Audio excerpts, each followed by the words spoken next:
Enquanto os olhos do mundo estão voltados para conflitos, tecnologias que evoluem em velocidade absurda e economias cambaleantes, algo extremamente significativo está acontecendo num canto quase esquecido pelos noticiários: Jerusalém. Ali, bem longe das câmeras, um evento tomou forma e ecoa como um sinal urgente para aqueles que conhecem as profecias.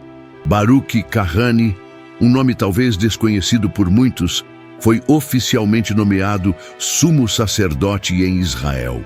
E isso, por mais discreto que pareça, tem um peso espiritual que vai muito além do que os olhos naturais podem perceber. Esse homem não foi escolhido por acaso. Ele vem da linhagem de Arão, exatamente como as Escrituras pedem para o ofício mais sagrado do antigo Israel. Ele não é um símbolo, não é uma lembrança do passado. Ele é real, foi treinado, consagrado e agora está pronto para algo que não se vê há mais de 2 milênios: oficiar sacrifícios como sumo sacerdote. Enquanto você vai processando tudo que vimos até agora, eu queria te fazer uma pergunta. Você está gostando de participar desta jornada comigo? Se a resposta for sim, tenho um convite para você. Inscreva-se no nosso canal e mergulhe ainda mais nos mistérios que a Bíblia nos revela. O culto levítico, aquele que parecia enterrado na história, está sendo preparado para voltar à cena. Muitos olham para isso e acham que é apenas um movimento religioso entre os judeus mais ortodoxos. Mas quem conhece minimamente as profecias bíblicas sabe que isso representa muito mais do que um simples gesto de fé. É como se cada passo dado em Jerusalém estivesse montando o cenário que os profetas antigos descreveram com tanta precisão. O templo ainda não está lá, mas os utensílios estão prontos. As roupas já foram feitas. Os descendentes de Levi estão treinados. E agora, o sumo sacerdote está no lugar. Isso nos leva a um ponto crucial. O templo não é só um prédio. Ele é o palco final de eventos que impactarão toda a humanidade. A nomeação desse sacerdote não é um enfeite. É uma peça que faltava para que as profecias de Daniel se tornem realidade diante dos nossos olhos. Quando ele falou sobre o sacrifício ser retomado e depois interrompido, ele estava falando exatamente sobre um momento como este. O interessante é que tudo isso está sendo feito com uma precisão quase milimétrica. As vestes sacerdotais, por exemplo, não são simples roupas. Elas foram recriadas seguindo cada detalhe da Torá. O altar, os instrumentos, até o incenso sagrado.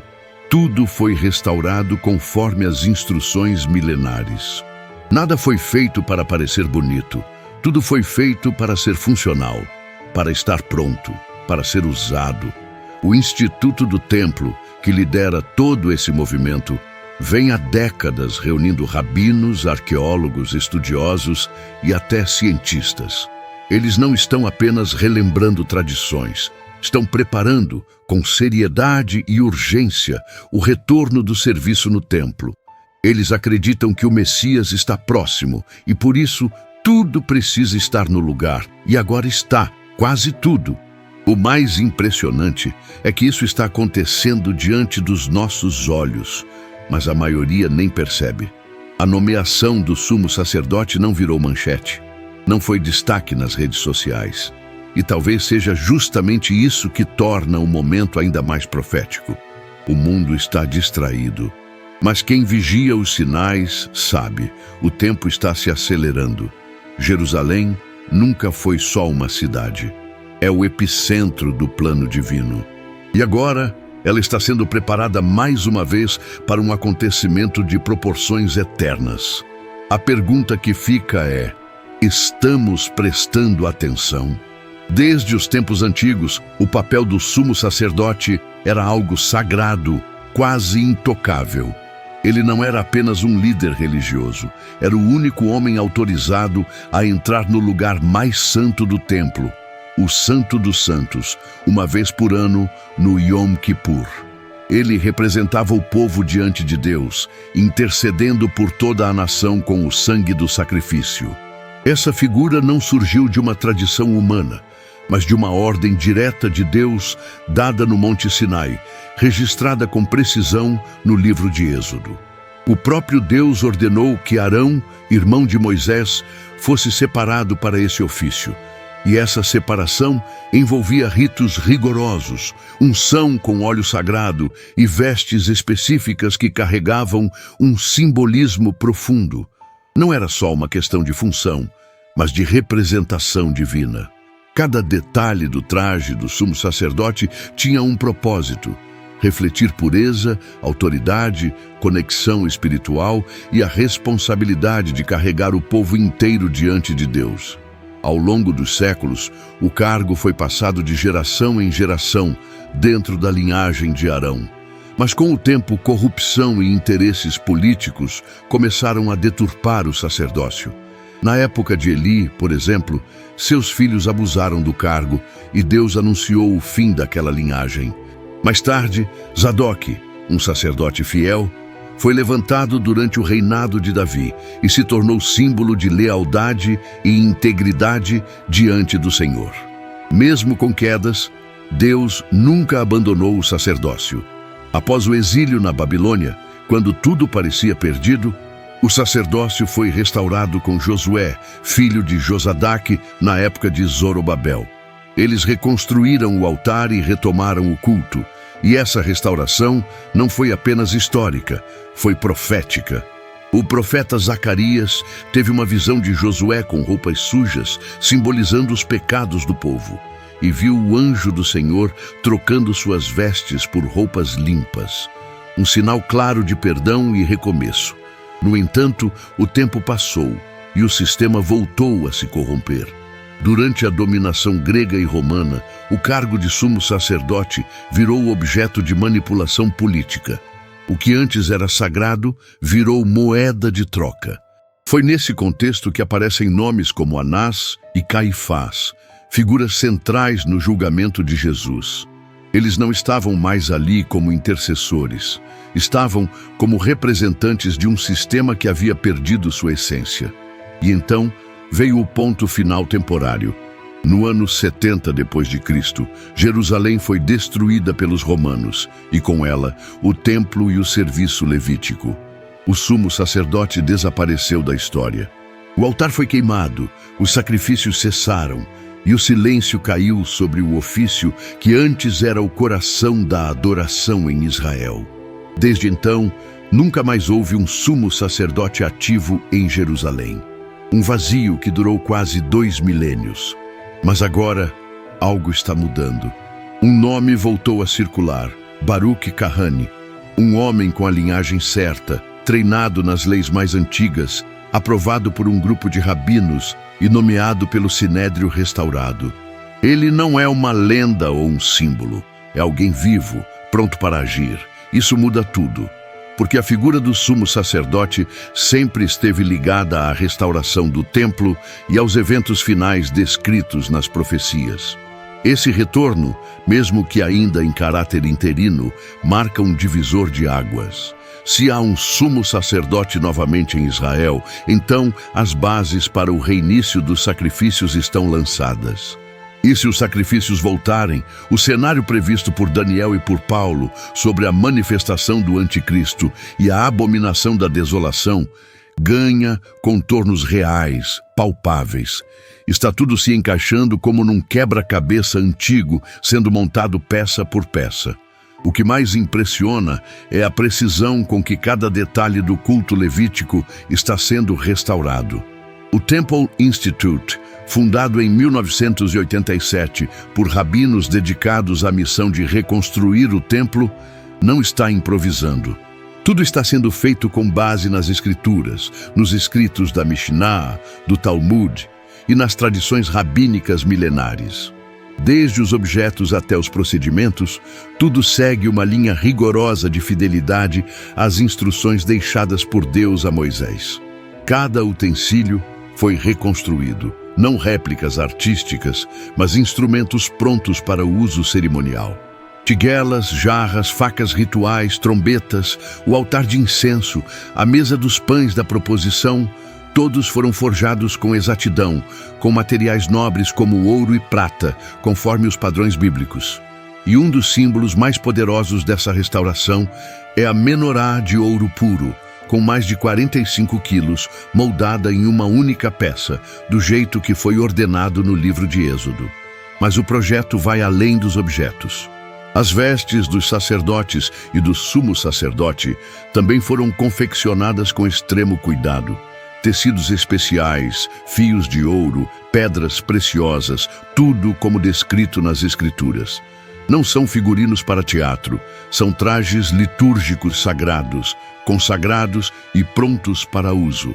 Inclusive, até o óleo sagrado da unção foi recriado seguindo a fórmula original, algo que não era feito há séculos.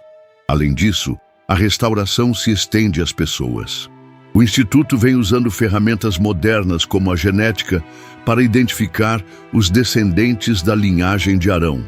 Por meio de um marcador genético chamado haplotipo modal de Cohen, cientistas têm confirmado, com base científica, o que a tradição oral judaica sustentava há milênios. Esses homens estão sendo treinados, não para um futuro distante, mas para um serviço que pode ser reativado a qualquer momento.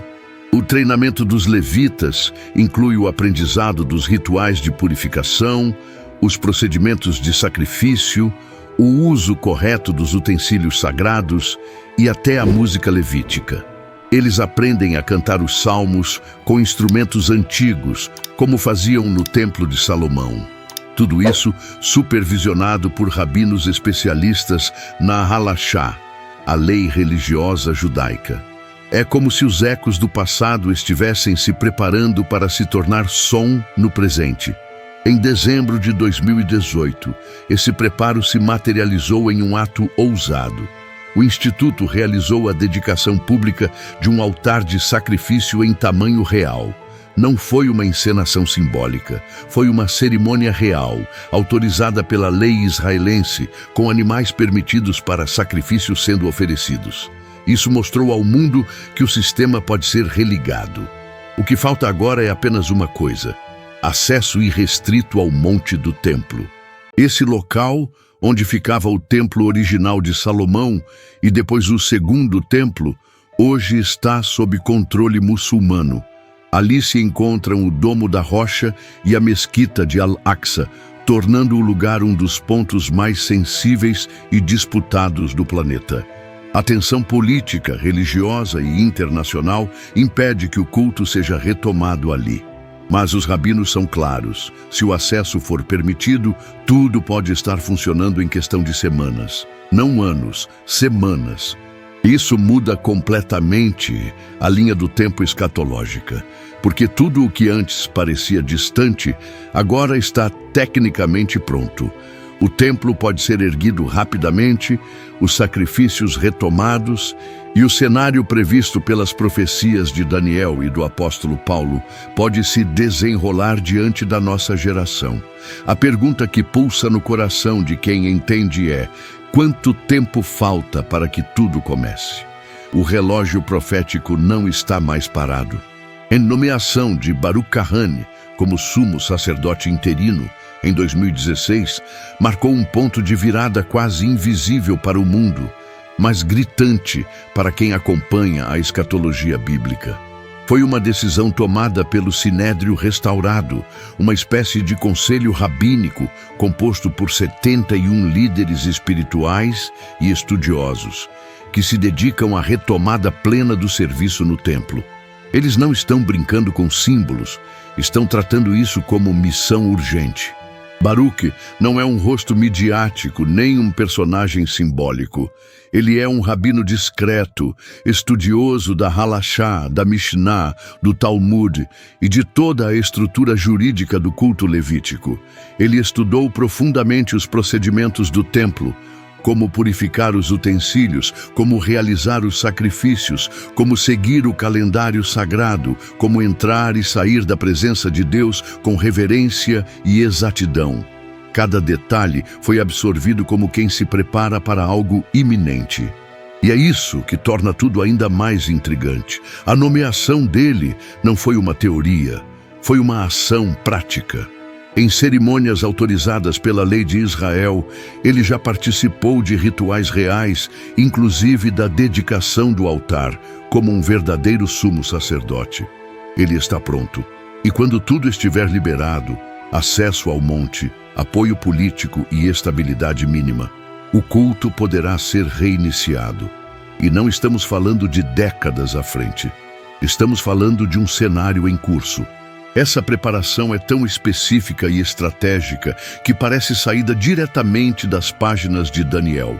O capítulo 9, versículo 27, fala sobre um pacto, um reinício dos sacrifícios e uma interrupção no meio de uma semana profética. A lógica é simples. Para algo ser interrompido, primeiro precisa começar. E o que parecia impossível por séculos, agora está se tornando realidade.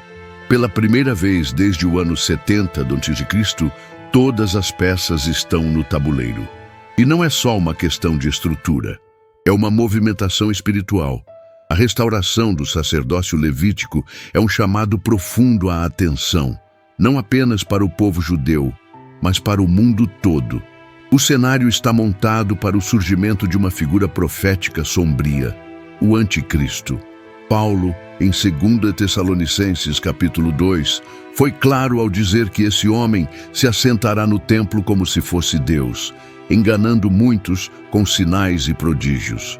Se esse templo estiver prestes a ser reerguido e os sacrifícios prestes a começar, isso significa que o palco para essa manifestação já está montado, e isso muda a perspectiva de tudo.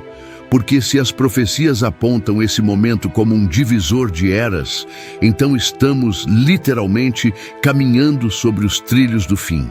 Um fim que não é um colapso cego, mas o cumprimento de um plano que foi anunciado séculos antes.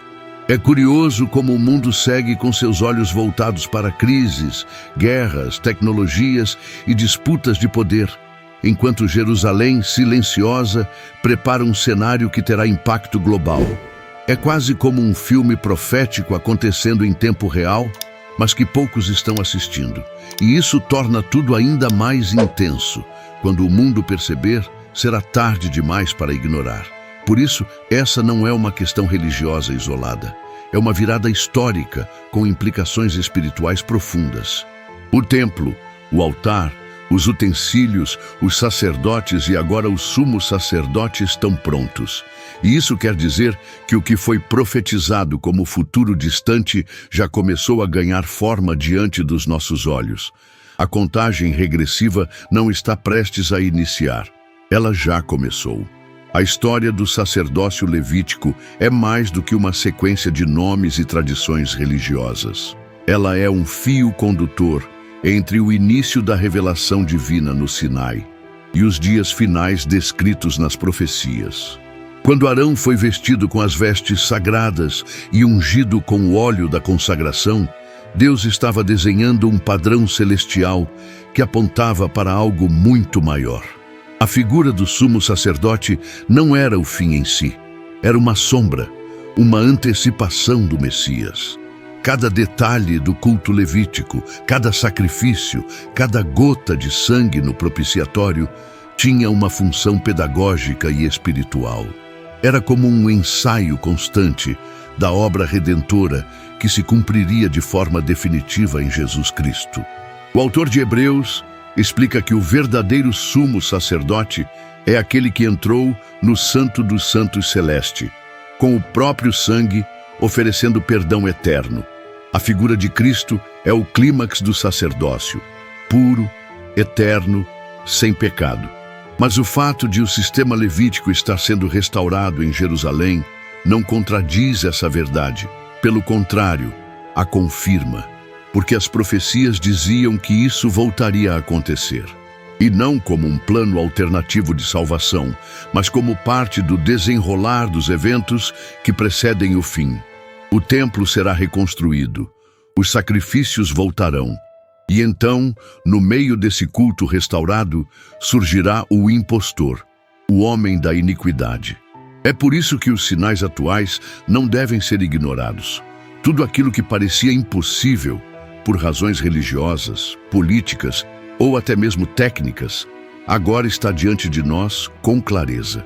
O sumo sacerdote está pronto. Os levitas foram treinados. Os utensílios estão consagrados. O altar foi dedicado. Falta apenas o acesso ao monte. E quando isso for possível, nada impedirá que o serviço comece imediatamente. Esse ponto de virada será também um teste de discernimento para o mundo. Porque quando os sacrifícios forem retomados, muitos verão isso apenas como um evento cultural ou religioso. Mas aqueles que conhecem as Escrituras saberão que esse é o momento-chave que antecede a manifestação do Anticristo. É o cumprimento literal de Daniel 9:27. O culto começará, mas será interrompido de forma dramática, brutal e profanadora. A abominação da desolação descrita por Daniel e reafirmada por Jesus em Mateus 24 ganhará forma nesse templo. O homem do pecado se assentará no lugar que pertence a Deus e se declarará como divino. Ele enganará multidões com sinais, discursos e promessas de paz. E muitos se curvarão diante de sua falsa autoridade, acreditando que estão diante de um Salvador. Mas será uma mentira revestida de poder. Enquanto isso, a verdadeira igreja, não a institucional, mas o corpo vivo de Cristo, precisa manter os olhos no céu, porque o verdadeiro sumo sacerdote já entrou no lugar santíssimo. E seu trono não é terrestre, é eterno. Enquanto os olhos do mundo estiverem voltados para um homem em Jerusalém, o nosso olhar deve estar voltado para o Cordeiro que venceu a morte, que já intercede por nós à direita do Pai. Este é um momento de despertar, não de acomodação. O cenário bíblico está se cumprindo em câmera lenta, mas constante. A última cortina está prestes a se abrir. E quando isso acontecer, não haverá mais tempo para dúvidas. Aqueles que vigiam os sinais saberão que a contagem final começou. Enquanto muitos ainda tentam entender o que está acontecendo em Jerusalém, a realidade é que não se trata mais de teoria. Tudo está posicionado. Cada peça foi movida com precisão. Desde o silêncio que pairou por 2000 anos, até o momento exato em que o sumo sacerdote foi nomeado. O tempo parece ter sido suspenso para que a profecia encontrasse espaço para respirar outra vez. O que Daniel viu, o que Jesus anunciou e o que Paulo alertou está em plena construção diante de uma geração distraída. A restauração do sacerdócio, a preparação dos utensílios, o renascimento do altar e a formação de uma nova linhagem sacerdotal não são gestos isolados. São engrenagens de um plano maior que está prestes a girar em direção ao seu clímax. E quando isso acontecer, o mundo será confrontado com a realidade de que os eventos finais não são mais um capítulo distante, mas uma convocação urgente para reconhecer em que ponto estamos da história. É preciso ter coragem para olhar para tudo isso com o coração aberto e o espírito atento. Não estamos falando de religião como sistema, mas de profecia como direção. Não se trata apenas do que os homens estão fazendo, mas do que Deus permitiu que fosse preparado para que tudo se cumprisse exatamente como foi escrito. A pergunta não é se vai acontecer. A pergunta é: você está pronto para quando acontecer? Porque o culto levítico será retomado, sim, mas ele não durará. No meio da celebração virá a interrupção, e com ela a manifestação do engano. O homem do pecado tomará o templo, se exaltará acima de tudo que é sagrado e iludirá as nações com sua falsa glória. E neste ponto, só aqueles que têm os olhos firmados na verdade conseguirão discernir o que realmente está acontecendo. Por isso, agora é o momento de buscar entendimento, de fortalecer a fé e de não viver anestesiado pela rotina do mundo.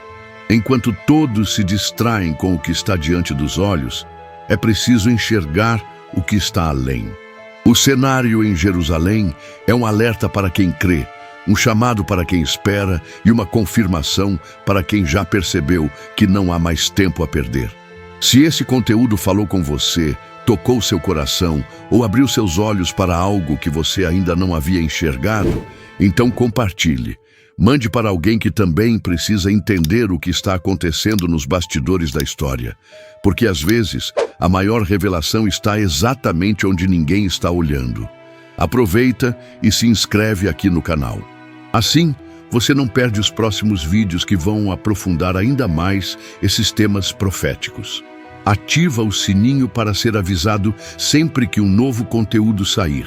Aqui, a gente não traz teorias, mas fatos, estudos e reflexões para te ajudar a caminhar com clareza em tempos de confusão.